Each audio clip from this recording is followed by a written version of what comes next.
नमस्कार। तो फिर एक बार व्यू नाउ।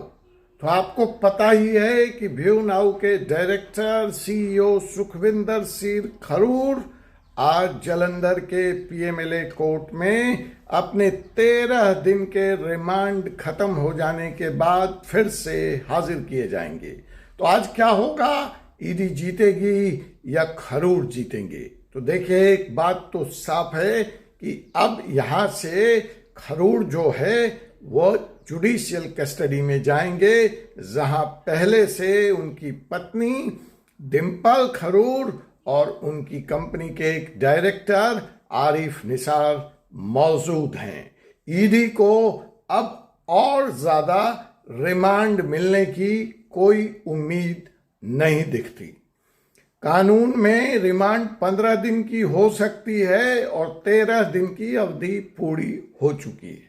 अब ये दिगर बात है कि अगर कोर्ट के पिछले दस्तावेजों पर मैं एक नज़र डालूं और वहां से कुछ आपको समझा पाऊं और बता पाऊं, तो ईडी ने जो तर्क दिया था कि उसको वॉल्यूमिनस रिकॉर्ड खंगालना है इलेक्ट्रॉनिक और मोबाइल डिवाइसेस से, तो वह काम 3 दिन में तो पूरा होने से रहा।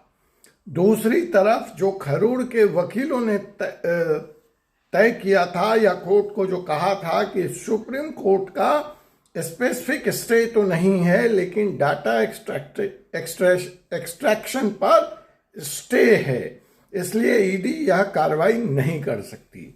तो इसके बदले में ईडी ने अपनी रणनीति बदली और बदलकर खरूर से ही और उसकी कंपनी से ही सारे दस्तावेज मांगने को कहे हैं। वो दस्तावेज पिछली सुनवाई पर 10 तारीख को रात के 8 बजे आधे अधूरे ईडी के पास पहुंचाए गए थे। तो स्वाभाविक है कि इन्वेस्टिगेशन जारी रहेगा, इन्वेस्टिगेशन यहाँ पे रुकेगा नहीं और आने वाले दिनों में ईडी अपने केस को प्रूफ करने के लिए कुछ और अकाउंट सील करेगी, कुछ और संपत्ति सीज करेगी और कुछ गिरफ्तारियां भी हो सकती हैं। खरूर साहब अब यहां से जुडिशियल कस्टडी में जाएंगे और 90 दिन के बाद शायद जमानत की अपील दाखिल करें, तभी कोर्ट इनके जमानत पर डिफॉल्ट बेल के केस पर विचार करेगा। उसके पहले तो बाहर आने की उम्मीद कम है।